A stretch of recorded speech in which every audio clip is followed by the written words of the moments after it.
Hi guys, this is Immortal India with me Amish, and where we discuss various topics, which some of which you guys have raised, some of which I myself have thought of. And the question we are discussing today is foreign invasions of India. The question that was asked was why foreign invaders came to India. If you step back just from India, but if you see civilizations across the world, there are many ways to classify them. But one way to classify civilizations is there are some civilizations which are essentially settler civilizations or settled civilizations. So, how ancient Rome used to be, or ancient China, or ancient India. It's not that these civilizations did not practice warfare, but that was not their primary purpose. That was not how their economy ran. The economy ran on agriculture, trade, things like that. So, they were essentially civilizations which fought wars for conquest, but essentially prized order and peace, because that's where trade could take place. Then there were other kinds of civilizations which were essentially warrior civilizations. So, like the Huns in Europe, Eastern Europe, also parts of Asia, or Turks from Central Asia, or Mongols. These civilizations were essentially not about settling down and making creating wealth and value through trade, agriculture, etc. Their job was essentially conquering other lands and looting their property, their wealth, etc. And that's how those civilizations ran. So I'm not judging what is right or wrong. There's no point looking at it that way. This is just the way they were.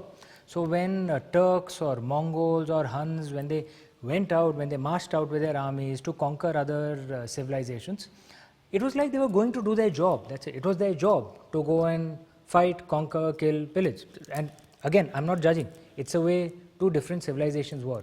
It's not that the settled civilizations did not fight war. It was not their main organizing principle.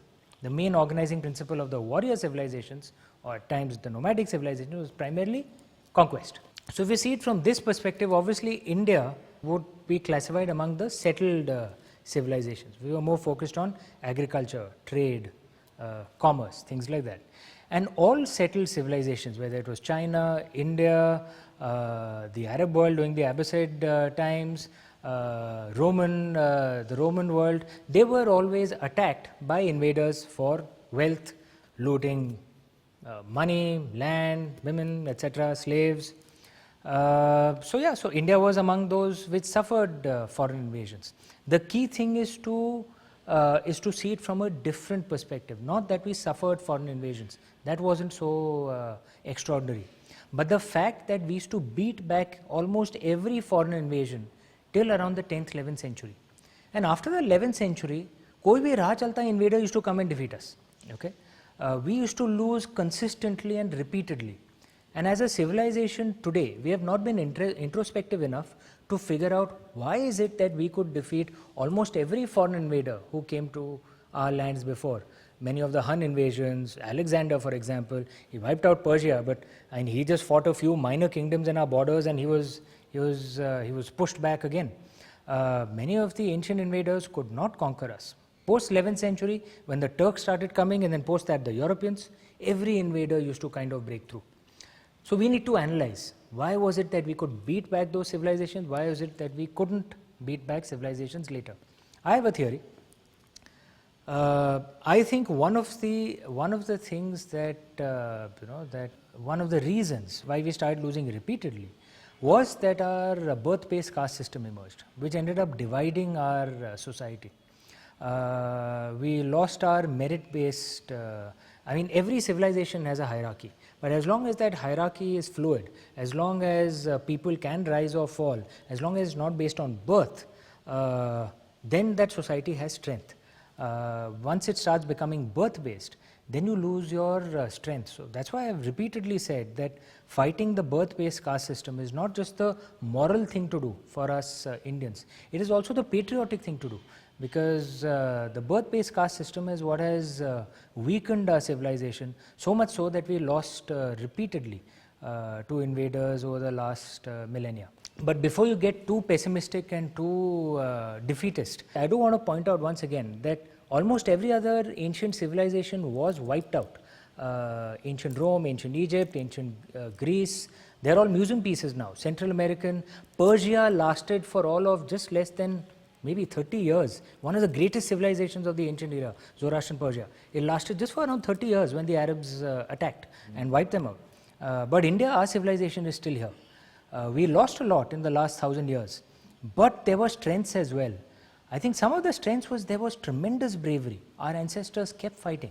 They didn't just surrender. You know, when first the Hindu Shahis fought in Afghanistan, when they lost, then the Punjabis fought. When they lost, then many of the North Indians fought. When they lost, then the Vijayanagar Empire rose to fight. When they lost, then the Marathas rose to fight. We kept fighting. But the thing that I want to come back to is how our internal divisions ensured that ultimately we lost. We believe that modern navies came to us with the Europeans. Actually, one of the greatest navies in the in the early or pre-modern era was actually the Maratha Navy, and there was this brilliant admiral called Kanoji Angre.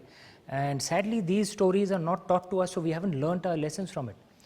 There was a great war when the Maratha Navy was wiped out, and they were fighting the European Navy in the front, and at the back they were fighting their own fellow Marathas.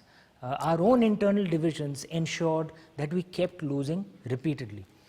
And I think one of the good things that happened in the modern era was with Dr. Ambedkar and Mahatma Gandhi. And they fought to unite all of us together and break down the barriers of caste. And we may not have fought their movement may not have been a violent battle against the British. There was a revolutionary struggle against the British as well, with Raj Bihari Bose, Bhagat Singh, Subhash Chandra Bose, etc. But this non-violent struggle, it worked a lot at uniting all of us and breaking these caste barriers. And I think that perhaps is one of the reasons why we won. And that's something that we must imbibe and learn deeply. That not only is it the dharmic thing to do to fight the birth-based caste system, because our ancient texts do not justify the birth-based caste system. The Bhagavad Gita clearly, in Lord Krishna says that Chaturvanyam Maya Shrushtam Guna Karma Vibhagasha, that he created the four varnas based on guna and karma, based on attributes and your deeds. Birth is not mentioned anywhere.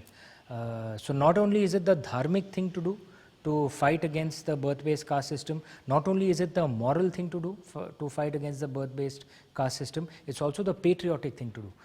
If we want to make our country stronger, we must fight against this evil. Yeah, that's what I want to leave with you. Take care and look forward to the next Immortal India with Amish, where we'll discuss another topic.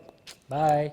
Hi guys, if you like this video, please hit the subscribe button. It's somewhere below out here. I'm not exactly sure where. But just hit the subscribe button so that you guys get notified whenever a new video comes up. It'll really help me, man. Thank you.